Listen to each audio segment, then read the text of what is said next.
You're listening to the Lutheran Ladies Lounge podcast. I'm Sarah. I'm Erin. And I'm Rachel. We've got a wild card episode today on the heels of the 100th anniversary episode that aired a few weeks ago at the end of last year, celebrating the 100th anniversary of KFUO on December 14th, 2024. I almost said 1924. We started in 1924. Last year was 2024. Woo! Coming on the heels of that episode, we've been going through our historical archives. Gary Duncan, our executive director, has been going through all sorts of historical things and finding some really great pieces of audio and pictures and just lots of artifacts from the last 100 years of KFUO. And one of those things that we're going to share with you today is a historic episode from KFUO's 25th anniversary in 1949. So this broadcast in 1949, and it's a Lutheran lady. And this is so cool. So this is the KFUO host Elmer Knoernschild. What a name. He interviews Mrs. Kretzschmar. These great German names from the early days. Mrs. Kretzschmar, who was the wife of Dr. Richard Kretzschmar. And Richard Kretzschmar was one of the founders of KFUO. So she has this like firsthand experience of KFUO's founding in 1924. Like, how cool is that? It's very cool. Yeah. I'm so glad that you guys have been digging stuff out like this. Like, it's a treasure to actually have a recording that we get to hear the actual, not just like a script of it, but the actual recording. Yes. This is no radio theater. This is real, actual audio from 1949. So here we go. Enjoy.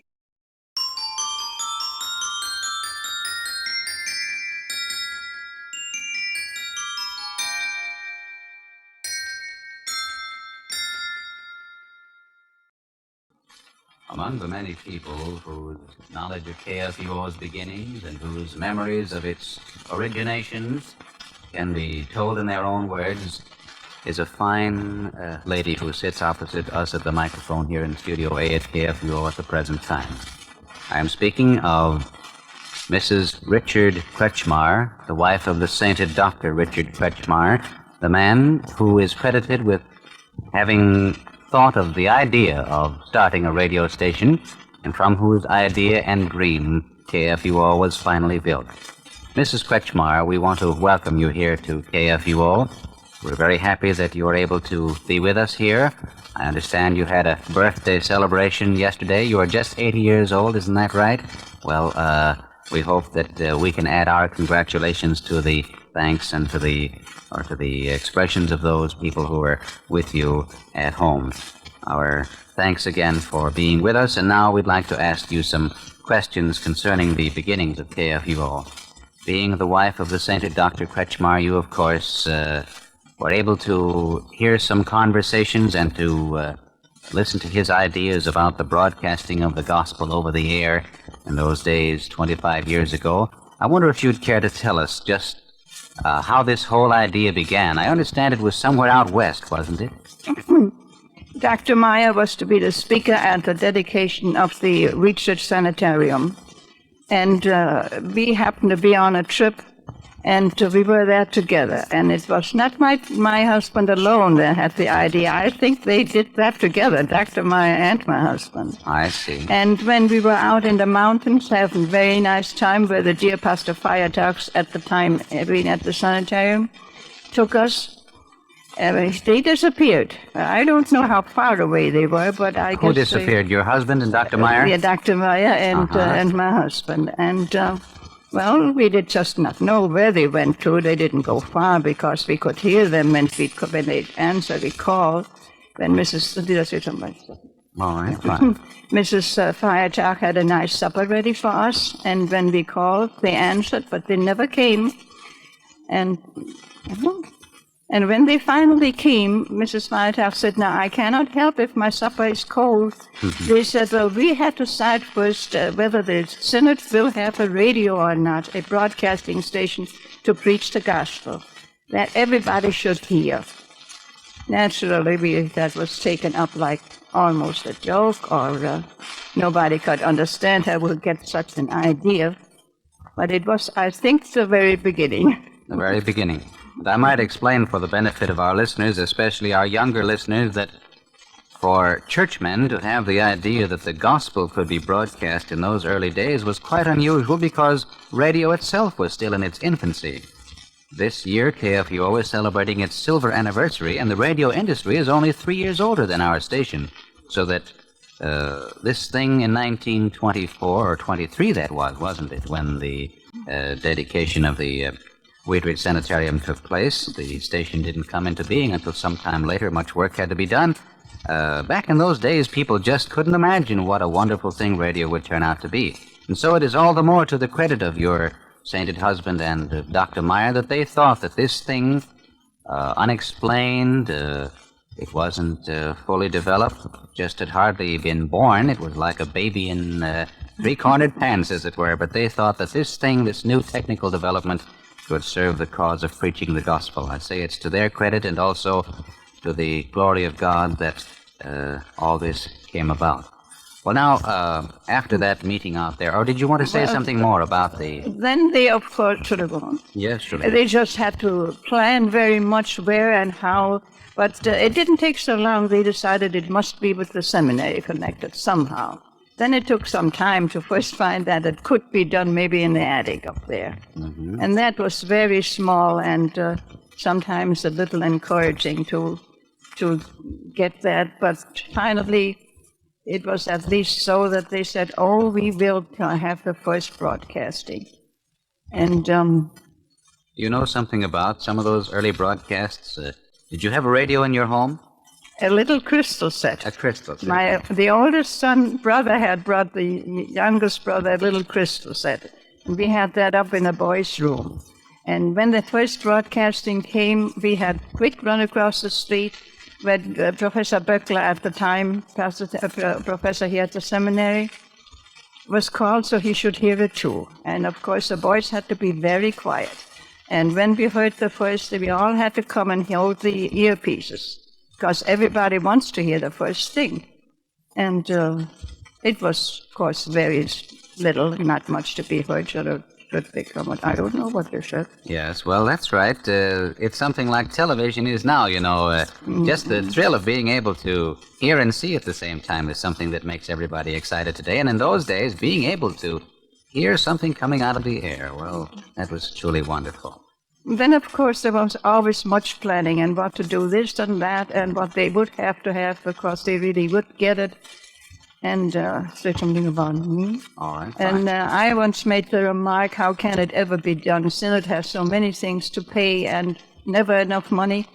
And then will they be willing to give it for that? And my dear husband said, to preach the gospel, there is nothing too expensive. They build churches, they are ever so expensive.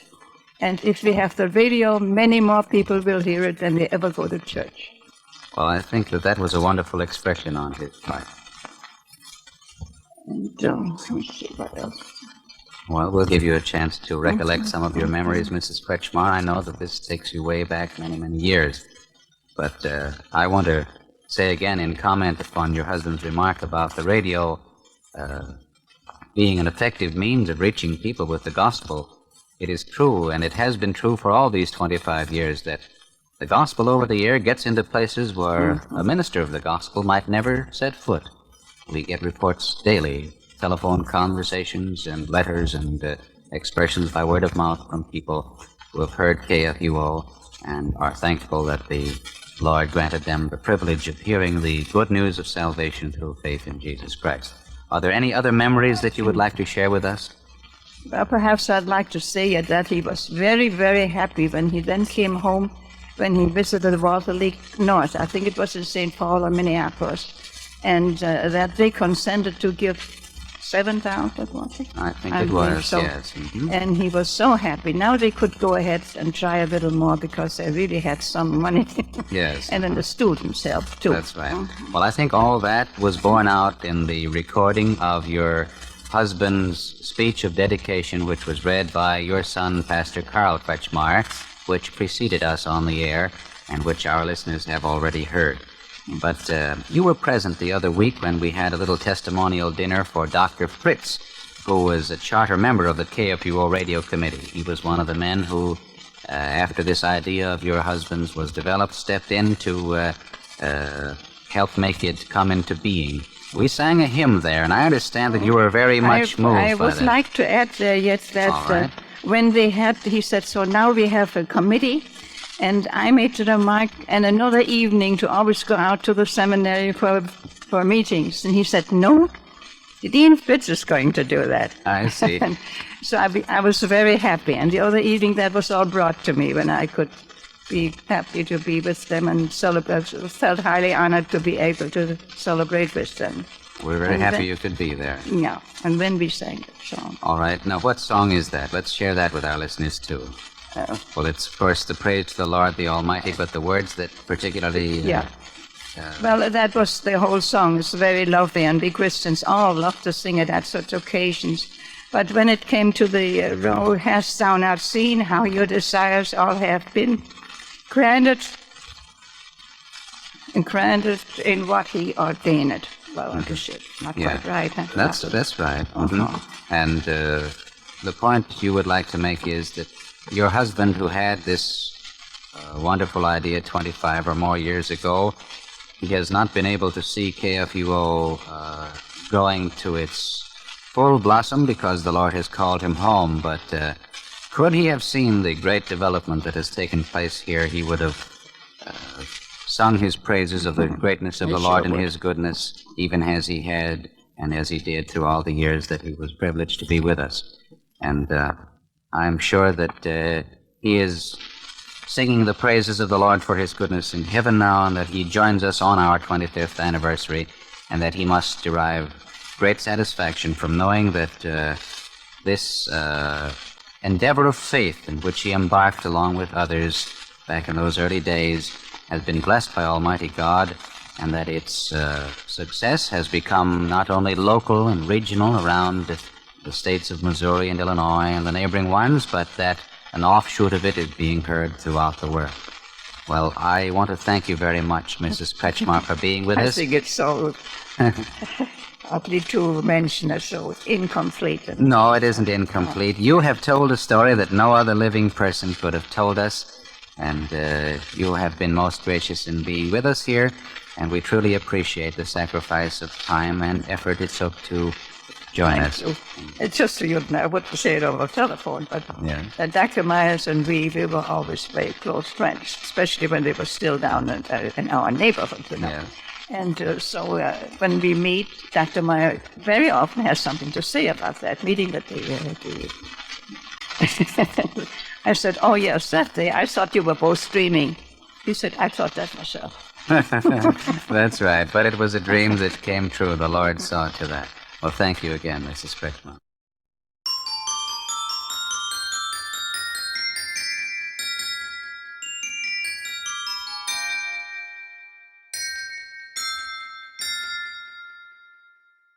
What a great interview with Mrs. Kretzschmar talking about the beginnings of KFUO and all those cute little stories that she has that no one else would know. All of that information that she has from that time with Dr. Richard Kretzschmar. It's so cool. And I love her German accent. These historical bits are just so fun to pull out of the archives.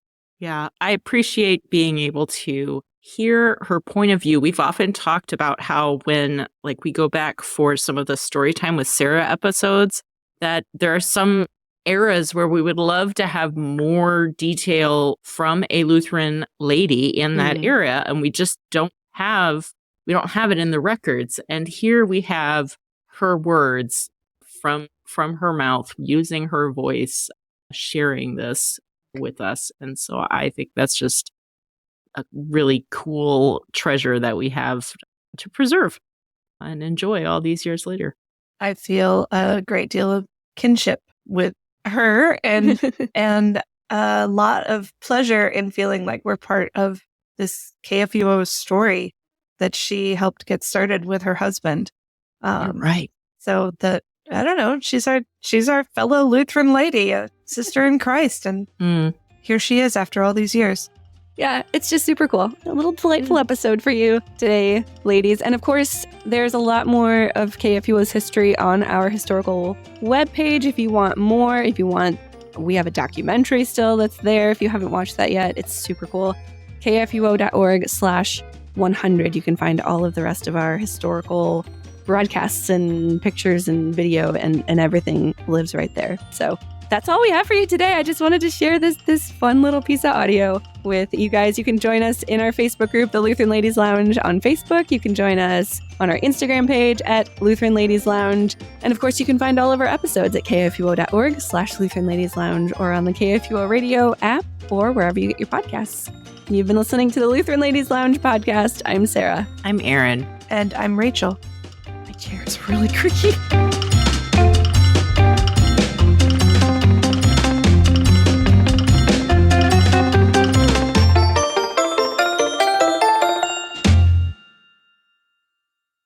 Views and opinions expressed on the Lutheran Ladies Lounge podcast may not represent the official position of the management or ownership of KFUO Radio, the Lutheran Church Missouri Synod. The Lutheran Ladies Lounge is produced by KFUO Radio and available at KFUO.org or wherever you get your podcasts. Don't forget to hit that subscribe button and leave a review for us too. If you love the Lutheran Ladies Lounge podcast, consider financially supporting our producer, KFUO Radio, so we can keep doing what we do. Find out how at KFUO.org/give.